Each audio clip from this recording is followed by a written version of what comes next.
राधे राधे मित्रों। तो मित्रों, आप लोग राधा किशन के अपकमिंग एपिसोड में देखेंगे कि मित्रों, वीडियो शुरू करने से पहले अगर आप हमारे चैनल पर नए हैं और अगर अभी तक आप लोगों ने हमारे चैनल को सब्सक्राइब नहीं किया है तो चैनल को कर लीजिएगा सब्सक्राइब और बेल आइकन को ऑल पे करके प्रेस कर दीजिएगा, जिससे कि हमारी नई वीडियो का नोटिफिकेशन आपको मिल जाए। तो मित्रों, आप लोग देखेंगे कि गोविंद राज दिव्य धनुष को देखते हैं और धनुष अत्यंत भारी होता है और फिर गोविंद राज अपने पूरे बल के साथ धनुष को उठाते हैं।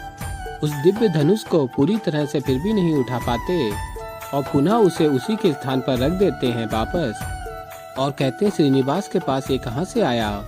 उसने तो आज से पूर्व मुझे कभी नहीं बताया कि उसके पास इतना दिव्य और अद्भुत धनुष है।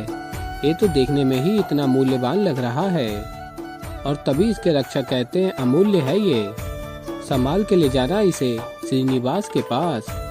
और फिर गोविंदराज कहते हैं कि आपको पूर्ण विश्वास है कि श्रीनिवास ने ये वस्तु लाने को कहा है? ये इतना अमूल्य धनुष है और तो और भारी भी है, इसे तो मुझे उठाकर ले जाने में इतना अधिक परिश्रम लगेगा और श्रीनिवास तो मुझसे भी दुर्बल है, वो इसे भला कैसे उठा पाएगा? और फिर रक्षक कहते हैं, वो उठा लेगा, चिंता मत करो। और फिर गोविंदराज सोच रहे होते हैं कि हे महादेव, मेरे तो कुछ समझ में नहीं आ रहा, यहाँ ये सब हो क्या रहा है? मैं बस इतना चाहता हूँ कि इस धनुष के कारण श्रीनिवास किसी समस्या में ना पड़ जाए। और फिर मित्रों, आप लोग आगे देखेंगे कि श्रीनिवास वहाँ से आज्ञा लेकर धनुष को अधिक परिश्रम लगाकर लेकर आ रहे होते हैं और छिपकर आ रहे होते हैं। और फिर आगे आप लोग देखेंगे कि भार्गवी स्वप्न देख रही होती हैं और उठ जाती हैं और कहती हैं, हे महादेव, आज आपने इस स्वयंवर को असफल तो कर दिया, पर बाबा तो निश्चित कर चुके हैं, वो ये स्वयंवर तो कर ही रहेंगे। और कहती हैं, भार्गवी, कोई तो मार्ग दिखाइए महादेव। और कहती है, महादेव से स्वयंवर सफल मत होने दीजिएगा, मुझे बाबा की योजना को पता लगाना ही होगा, किंतु कैसे? और फिर हाथ जोड़ के महादेव से कहती हैं, भार्गवी, कोई तो मार्ग दीजिए महादेव, कोई तो मार्ग होगा। और तभी भार्गवी के सामने रखी हुई वस्तु गिर जाती है और भार्गवी उसे उठाकर पुनः उसे अपने स्थान पर रख रही होती हैं और देखती हैं महर्षि भृगु जा रहे होते हैं और कहती हैं, बाबा, इतनी रात्रि बिना बताए कहाँ जा रहे हैं? और कहती हैं आगे भार्गवी, अवश्य ही महल की तैयारियों के लिए जा रहे होंगे, मुझे इनका अनुसरण करना होगा। और फिर भार्गवी महर्षि भृगु का अनुसरण करती हैं।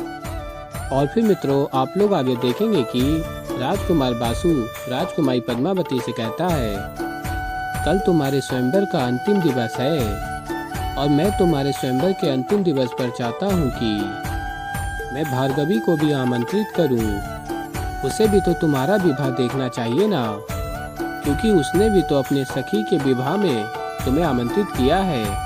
और फिर राजकुमारी पद्मावती स्मरण करती हैं, भार्गवी कहती हैं, यदि आप आएंगी तो मुझे और मेरी सखियों को बहुत अच्छा लगेगा, सब प्रसन्न होंगी। और फिर राजकुमारी पद्मावती कहती हैं राजकुमार बासु से, हाँ ठीक कह रहे हो तुम, मैं कल भार्गवी को अवश्य ही आमंत्रित करूंगी। वैसे भी मैं तो चाहती ही हूँ कि मैं अपने विवाह की प्रसन्नता सबके साथ बांट सकूं। और अत्यंत प्रसन्न हो रही होती है राजकुमारी पद्मावती। और फिर राजकुमार बासु कहता है, वाह, अत्यंत प्रसन्न होता है और चला जाता है वहाँ से। और फिर राजकुमारी पद्मावती फूलों की माला उठाती हैं और स्मरण करती हैं अपने उस स्वप्न को जो उन्होंने श्रीनिवास के साथ देखा होता है विवाह होते हुए। और कहती हैं, अब तक जो मेरा स्वप्न था वो कल वास्तविकता में परिवर्तित हो जाएगा। और फिर मित्रों, आप लोग आगे देखेंगे कि स्वयंवर की तैयारियां चल रही होती हैं और अंतिम दिवस में राजकुमार बासु अलग ही तैयारी कर रहा होता और कहता है, अति उत्तम। और कहता है, अब इस चिन्ह को जितना ऊंचा हो सके उतना ऊंचा टांग दो। और फिर राजकुमार बासु कहता है आगे, ऋषि भृगु मेरी सारी तैयारियां देख के इतना प्रसन्न होंगे कि एक माह क्या, कुछ ही दिवसों में मेरा और भार्गवी का विवाह करवा देंगे।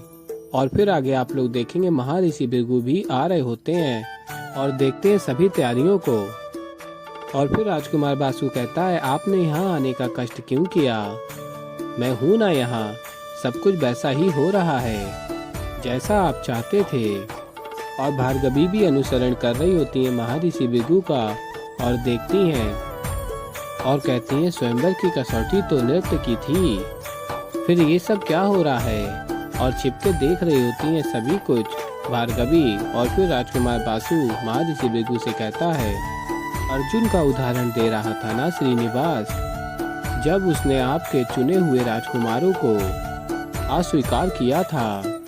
और फिर आगे राजकुमार बासु बताता है, कल जब कोई राजकुमार इस निशाने को साधेगा तब उसे आपके निर्णय को स्वीकारना ही होगा। और फिर महर्षि भृगु कहते हैं, मैं तुम्हारी तैयारियों से अत्यंत प्रसन्न हूँ बासु, तुम सुनिश्चित कर रहे हो कि ये स्वयंवर सफल हो। और फिर ऋषि भृगु बताते हैं, ये तो मैं भी चाहता हूँ। और कहते हैं, बस अब मैं निश्चिंत हो गया। और भार्गवी देख रही होती हैं, कहती हैं, क्या ये सब तैयारियां स्वयंवर के लिए हो रही हैं? ये तो मुझे कोई नई समस्या लग रही है। और ऐसा प्रतीत होता है कि श्रीनिवास को इस विषय में कुछ पता ही नहीं है। और फिर मित्रों, आप लोग आगे देखेंगे कि श्रीनिवास भोजन ग्रहण कर रहे होते हैं, तभी सैनिक बात कर रहे होते हैं, क्या राजसभा में तैयारी चल रही है? और दूसरा कहता है, मैंने सुना है कि कल बहुत कठिन लक्ष्य निर्धारित किया जा रहा है। और फिर श्रीनिवास कहते हैं उन सैनिकों से, अरे वाह, ये कितनी अच्छी बात है, कुछ विशेष हो रहा है महल में। क्यों नहीं होगा, कल राजकुमारी पद्मावती के स्वयंवर का अंतिम दिवस है, कुछ विशेष हो रहा होगा। और कहते हैं, मुझे भी जाकर देखना। और तभी सैनिक कहते हैं, कुछ विशेष नहीं है, और वैसे भी आपका बाहर जाना मना है, राजकुमार बासु का आदेश है। और फिर श्रीनिवास कहते हैं, आदेश है फिर तो मानना ही पड़ेगा, चलो मैं भोजन कर लेता हूँ। और कहते हैं, कल के लिए तो मैंने भी प्रबंध किए हैं, और कुछ विशेष प्रबंध किए हैं, बस गोविंद राज को मेरी वस्तु लेकर आने तो दो। और फिर मित्रों, आप लोग आगे देखेंगे कि गोविंद राज उस धनुष को अपने अधिक परिश्रम के साथ लेकर आ रहे होते हैं और छिप छिप के आ रहे होते हैं, कोई देख ना पाए उनको। और कहते हैं, गोविंदराज, एक तो इतना धनुष भारी है, ऊपर से इन सैनिकों से भी बचो। ये श्रीनिवास के लिए कुछ भी करने का अर्थ है, अपनी जलती ज्वालामुखी में कूद पड़ो।